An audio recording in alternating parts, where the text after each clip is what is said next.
సరే మీ YouTube channel start చేయడానికి reason ఏంటి యాక్చువల్లీ? మీ ఎడ్యుకేషన్ క్వాలిఫికేషన్ ఏంటి, అమ్మ వాళ్ళ బ్యాక్గ్రౌండ్ ఏంటి, 3 వరుసగా లైనప్ చేసుకుంటూ వచ్చేయండి. ఓకే, ఫస్ట్ నేను వైజాగ్ పుట్టి పెరిగింది మొత్తం Visakhapatnam, city of destiny Vizag. So చిన్నప్పటి నుంచి కూడా అంటే చదువుకుంది ఏంటో చెప్తా. చదువుకుంది BCom honours with ACCA chartered accountancy and IM CPT topper అంటే కాలేజ్లో చదువుకున్నాను. సిఏ కూడా ప్రిపేర్ అయ్యాను. అవుతున్నప్పుడు ఎగ్జామ్కి లేట్గా నేను ఏమంటారు ఎన్రోల్మెంట్ లేట్గా చేసుకోవడం వల్ల అది పోస్ట్ పోన్ అయింది. ఐ హ్యావ్ టు వెయిట్ ఇంకో 6 months ఆ టర్న్ వరకు. సో అందుకని చెప్పేసి మళ్ళీ గీతంలో జాయిన్ అయ్యి బీకామ్ ఆనర్స్ ఇంటర్నేషనల్ సిలబస్ చేశాను. దాని తర్వాత daddy real estate construction business and అమ్మ is a NGO, she's a social worker and she from past 28 years and she also runs a restaurant called Dibbarotti Kajagudalo 4 years nunchi. నాకు తెలుసు, దాని మీద కూడా ఉంది board. She runs a restaurant. నాది కాదు, అది అమ్మదే. Just because I'm popular అందరు నాది అనుకుంటారు, దానికి నాకు అసలు ఏమంటారు, ఐఎమ్ జస్ట్ మమ్మీకి హెల్ప్ చేస్తుంటా. అమ్మ, నాన్న రియల్ ఎస్టేట్, చెల్లి అండ్ అన్నయ్య. ఓ మీరు ముగ్గురం మేము. Super super. సరే, ఇంత చదువుకుని చక్కగా ఒక ప్రొఫెషనల్గా ఆ జాబ్ దాంట్లోకి వెళ్తారేమో అని అనుకుంటే ఇలా రావడానికి రీజన్ ఏంటి యాక్చువల్లీ? చిన్నప్పటి నుంచి ఉండిందండి ఇంట్రెస్ట్. ఇన్ఫ్యాక్ట్ మమ్మీకి బాగా ఇంట్రెస్ట్, అమ్మ బాగా అంటే బాగా పుష్ చేసేది. నన్ను బలవంతంగా పొద్దున్న 5ంటికి లేపి అదే మన శంకర్ గారి దగ్గరికి పోర్ట్ కళావనిలో మ్యూజిక్ క్లాసెస్కి తీసుకెళ్ళడం, నన్ను రుద్దడం, సంగీతం నేర్పించడం. అమ్మ కూడా బాగా గిటార్ ప్లే చేస్తుంది అనమాట. సో సంగీతం నేర్పించడం అండ్ నేను కూడా స్కూల్లో extra curricular activities, singing, dancing, స్కిట్లని, ఇంకా స్పోర్ట్స్ అన్నీ. జనాలతో ఉండడం ఇష్టం, మాట్లాడడం ఇష్టం, అందరినీ ఇరిటేట్ చేయడం ఇష్టం, ఇట్లా కలివిడిగా ఉండడం ఇష్టం. సో అది అలా ఏమైందంటే ఇంకా నాకు గీతం కాలేజ్లో చదువుకునేసరికి ఆల్మోస్ట్ ఇంకా ప్రతి షో నేనే యాంకర్, ప్రతి ఈవెంట్ నేనే హోస్ట్ చేసేవాడిని. బయట అవ్వనివ్వండి, వైజాగ్లో కామన్గా సింగర్స్ ఎవరిని వచ్చినా ఒక 2-3 పాటలతో పాడడం, యాంకరింగ్ చేయడం, లోకల్ ఈవెంట్స్ చేయడం, అలా ఉంటారు కదా వైజాగ్లో మనకి ఈ ఏరియాలో ఇల్లు పెట్టుకుందామని, అలా అనమాట. సో అది ఏమైందంటే ఇంకా అలా ఉండిపోయింది, ఇంకా అలా వచ్చేసైట్. ఇప్పుడు ఎన్నాళ్ళైంది యూట్యూబ్ మీరు స్టార్ట్ చేసి? అంటే నాకు తెలిసి కాస్కో స్టార్ట్ చేసి 2 years అయిందండి. డిజిటల్ ఇండస్ట్రీలో ఎంటర్ అయ్యి 3 years అయింది. ఓకే, అప్పుడు స్టార్ట్ చేసినప్పుడు ఐ థింక్ మీరు చాలా చిన్న ఏజ్లో స్టార్ట్ చేశారు అని చెప్పని ప్రేమ కూడా ఉంది నాతో పాటు. చాలా చిన్న ఏజ్ వాడిది, యంగ్ ఎంటర్‌ప్రెన్యూర్గా తీసుకోని మా మధ్య డిస్కషన్ కూడా జరిగింది యాక్చువల్లీ. సో అందుకని అడుగుతున్నాను, ఈ ఏజ్లో స్టార్ట్ చేశారంటే? ఐ స్టార్టెడ్ ఇట్ కాలేజ్ అయిపోయిన వెంటనే 2018. ఓకే, 2018 ఏప్రిల్లో నా కాన్వొకేషన్ అయింది, మేలో నేను వచ్చేసా. 15 daysలో నేను ఏమంటారు వచ్చేసాను.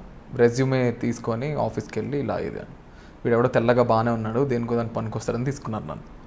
తర్వాత చెప్పారు నాకు, నేను ఇంత హిట్ అయిన తర్వాత అసలు ఎందుకు తీసుకున్నావు నిన్ను అని చెప్పి, ఎక్కడో దగ్గర ఫ్రేమ్లో పెడదాము అన్నట్టు మా బాస్ చెప్తే అలా ఇంకా 2018లో స్టార్ట్ అయ్యా. And I was 21. చూసారా, జనరల్గా ఈ ఏజ్కి అబ్బాయిలు కానీ అమ్మాయిలు కానీ ఎలా ఉంటారు, చక్కగా ఫ్రెండ్స్ తోటి టైంపాస్లు, ఒక కెరియర్ ఓరియంటెడ్గా వెళ్ళాలి అని అంటే అదే కదా, ఎంత కసి పట్టుదల, ఎంత ఫోకస్డ్గా ఉంటే అచీవ్ చేయగలుగుతాం. నిజంగా మీ ఏజ్కి మీకు in generally me point of వ్యూలో కాదు, ఇన్ జనరలీ ఫ్రెండ్స్, ప్యాషన్స్, సినిమాలు, బయట పాడీలు, గెట్ టుగెదర్లు ఇవన్నీ ఉంటాయి కదా. సో కెరియర్లో ఇంత తొందరగా ఇంత ఫోకస్డ్గా ఎలా మీరు కాన్సన్ట్రేట్ చేశారంటే అని చెప్తారు? అంటే జస్ట్ డివైడింగ్ మై టైం అండి. నాకు ఉన్నాయి, I also have my family time, party time, friends, chilling అంతా ఉంది. కానీ ఐ వర్క్ మై, ఆ పదం అనొచ్చో తెలీదు, ఐ వర్క్ మై అంటే ఐ స్లాగ్ అనమాట. చాలా హార్డ్ వర్క్ నేను చేస్తాను. ఐ బిలీవ్ ఇన్ మై, మామూలుగా నమ్మనండి. ఎందుకంటే నేను వెంటనే రాలేదు. నాకు ఇంత ఏమంటారు ఇప్పుడున్న కొంత రికగ్నిషన్ కూడా నాకు తెలుసు నేను ఎంత కష్టపడ్డానో. I balance everything. ఏ టైంకి ఆ టైం ఇస్తా. ఇంట్లో ఇవ్వాల్సిన టైం ఇంట్లో, ఫ్యామిలీ, కజిన్స్, ఫ్రెండ్స్, పార్టీ అన్నీ చేస్తా, వర్క్ కూడా చేసుకుంటా, అలా బ్యాలెన్స్ చేసుకుంటూ వస్తుంది అంతే. మీరు ఎప్పుడన్నా కాసుకునే ఛానల్ చూస్తే మీకు అర్థమవుతుంది ఏంటంటే గెస్ట్ని ఎంత చక్కగా అప్డేట్గా, ఇప్పుడు ఒక మూవీ రిలీజ్కి రెడీగా ఉందనంటే నెక్స్ట్ మినిట్ ఇంటర్వ్యూలో దర్శనిస్తూ ఉంటారు అనమాట. ఎలా ఇంత ఫాస్ట్గా చేస్తారు అనేది నాకు పెద్ద క్వశ్చన్ తెలుసా. మేము ఇంకా వెతుక్కుని ఉంటాం, ఎవరున్నారా బాబు అక్కడ, ఒకసారి ఫోన్ చేయండి అనే లోపల మీరు ఇక్కడ స్టార్ట్ చేసేస్తారు. ఎలా, హౌ? అంటే నా పర్సనల్ రిలేషన్షిప్, ఒకసారి నేను ఒక మనిషిని కలిస్తే వీ బికమ్ ఫ్రెండ్స్. ఓకే, అలా ఉంటుంది నా ఇది. అంటే అది నేను కావాలని కాదు, నేను అంతే. ఇప్పుడు నేను మీతో మాట్లాడి I will be in good terms, నేను బాగా. సో అలాగే వెంటనే సినిమా ఏదైనా రిలీజ్ అవుతుంటే వెంటనే మా వాళ్ళు ఇలాగ చెప్తారు, ఓకే నిఖిల్ నిన్ను అడిగారు చేసేద్దాం, వెంటనే ప్రిపేర్ అవుతా. ప్రిపేర్ అంటే ఏముండదు, అనుకుంటా చేస్తా, 15-20 minutes ఎక్కువ టైం తీసుకోను, నాకు కావాల్సిన కంటెంట్ తీసుకుంటా వచ్చేస్తా, అంతే. మీ ప్రతి ప్రోగ్రామ్ చూస్తే ఒకదానికి ఇంకోదానికి ఎక్కడ మనం కంపేర్ చేయలేం. ఒకళ్ళ చేత వంట చేస్తారు, ఒకళ్ళ చేత మేకప్ వేస్తారు, ఒకరు బట్టలు కట్టిస్తారు. సో డిఫరెంట్ కాన్సెప్ట్స్ అన్నీ మీ బుర్రలోంచి వచ్చినవేనా, మీకు అన్న సపోర్ట్ సిస్టమ్ ఏదైనా ఉందా అనేది డౌట్ నాకు. నేను 106 ఎపిసోడ్స్ చేశానండి.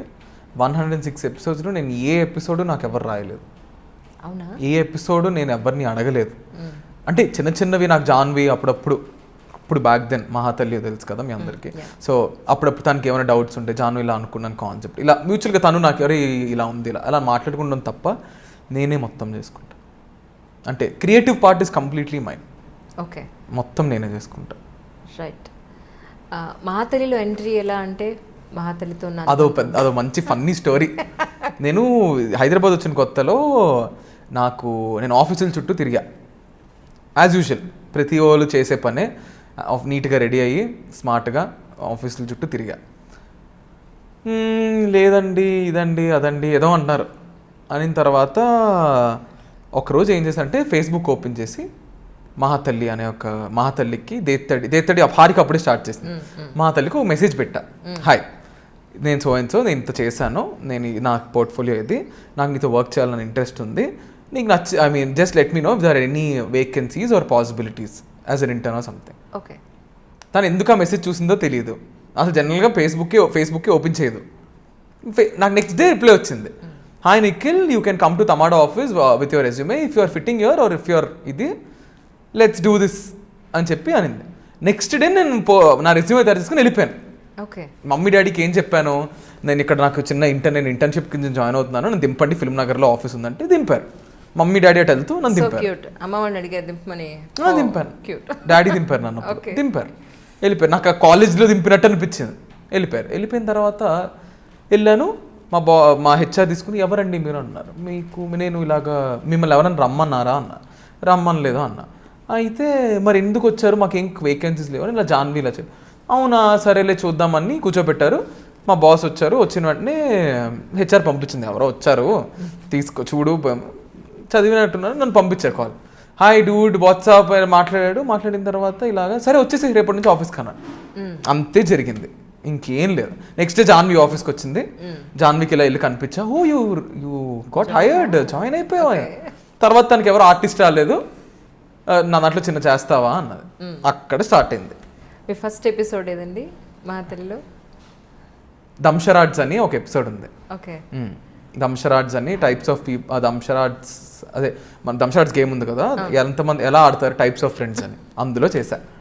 నేను వేళ ఒక ఎపిసోడ్ చూసాను, తన స్కూల్ టీచర్ అనమాట, అందరూ కలిసి ట్యూషన్ ఒక కొత్త ప్లేస్ కి గోల్కొండ అక్కడికి వెళ్తారనమాట. పేరెంట్స్ ఫోన్ చేయడం, ఈవిడ మాట్లాడడం, ఈ గోల్ అంతా ఉంది. మీరేమో ఇదేంటి అదేంటి అని హిస్టరీ టీచర్ని అడుగు, నన్ను అడుగుతావేంటి ఇవన్నీ అనేమో మహాతల్లి అంటే. అది చూసాను వస్తూ అసలు నిజంగా అసలు ఎంత చిన్నపిల్లలా ఉన్నారో అసలు అందులో కదా. జాన్వి మొత్తం అసలు ఊరుకోదు, స్కూల్ క్యారెక్టర్ అంటే మొత్తం తీసేయాలి, నువ్వు తీసేస్తే రా అంటే. 1 year జాన్వి దగ్గర అలాగే మిగతా ప్రాజెక్ట్స్ అంటే ఏడీ కింద వర్క్ చేశాను నేను, అసిస్టెంట్ కింద మహాతల్లికి 1 year. మొత్తం ఇంకా ఎలా అంటే యాక్టింగ్ నేనే, డబ్బింగ్ నేనే, జానుతో ఇంకా అలా చాలా వర్క్ నేర్చుకున్నా. అది మహాతల్లి ఎంట్రీ నాది.